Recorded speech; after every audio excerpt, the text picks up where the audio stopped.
Okay, picture if you will, it's November 6th, Election Day, and you are ready to get your democracy on. So you go down to the polling place, and you wait in line, and then you get up to the election worker, who asks for your ID. You reach in your pocket, and it's not there. Or maybe you have it, but it's the wrong kind of ID. Or there's a mismatch of addresses on file. The election worker says, no biggie, we'll give you a provisional ballot. And you're like, what the is a provisional ballot? Good question. A provisional ballot is essentially a ballot with a few strings still attached. You get one if the election workers aren't able to verify your identity on the spot. After you fill it out, it's kept separate from the other ballots, and it's not counted until they're able to prove that you're eligible to vote. Just a heads up, this may not happen until after Election Day, but there are websites and phone numbers you can call to keep tabs on the status of your vote. And if for some reason your vote is rejected, you have the right to know why.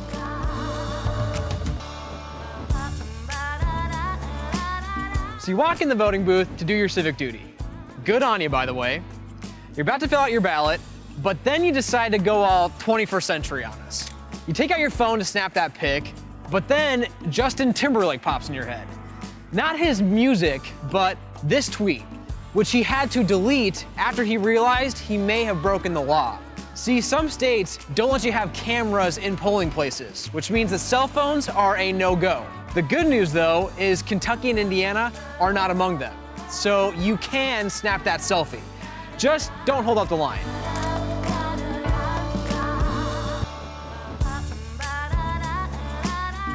Both Kentucky and Indiana have voter ID laws, which means you're gonna have to provide some form of identification in order to vote. We wanna give you a breakdown of what can actually be used as an ID. And we're gonna start in Indiana, where the rules are a little bit stricter. In order to be accepted, your ID has to have your name, your picture, and an expiration date that's after November of 2016. So essentially you can use a driver's license, a photo ID card, or a passport, or some student IDs from state schools. In Kentucky, the same passport, driver's license, or photo ID card would work, but in addition, you can also use a social security card, another form of ID that has your picture and signature, or even a credit card.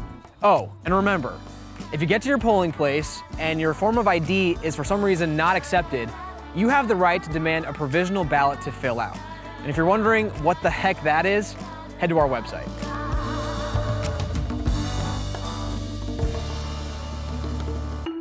The Senate race in Indiana basically boils down to one argument. Joe Donnelly wants to convince you he's a moderate. In Washington, someone has to bridge the divide between the far left and the far right. That's where I stand. Mike Braun wants you to hear Joe Donnelly and picture Hillary Clinton. Hillary for president, and Donnelly says he's for common sense. Sorry, Senator.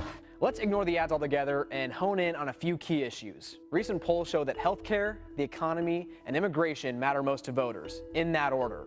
Healthcare. The main divide here is the Affordable Care Act.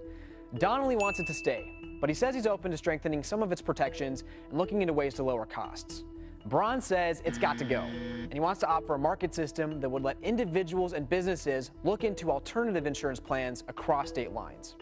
When we talk economy in the fall of 2018, we've got to talk tariffs. Both Donnelly and Braun say they've seen the impact that President Trump's tariffs have had on Hoosiers.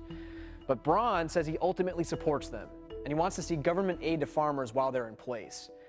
Donnelly, on the other hand, says he's against the tariffs. He wants to see the renegotiation of trade deals without them. And finally, immigration. Both Donnelly and Braun support funding for President Trump's border wall. This puts Donnelly to the right of most of his fellow Democrats.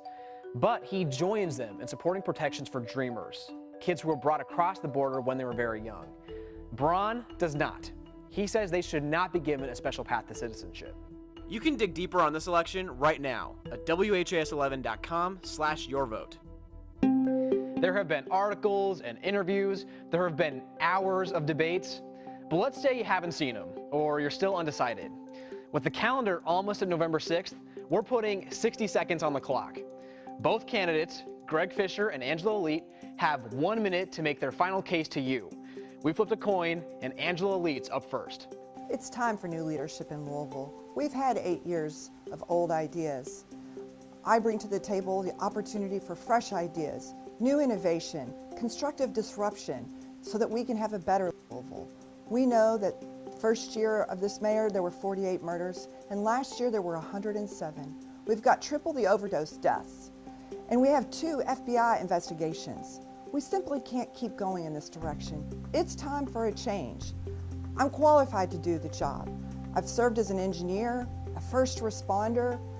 I'm a native Louisvillian from a very middle-class family, and I look forward to serving you, every Louisvillian, because it's time for us to put people over politics. I hope you'll take the chance and exercise your privilege to vote November 6th. I look forward to serving you.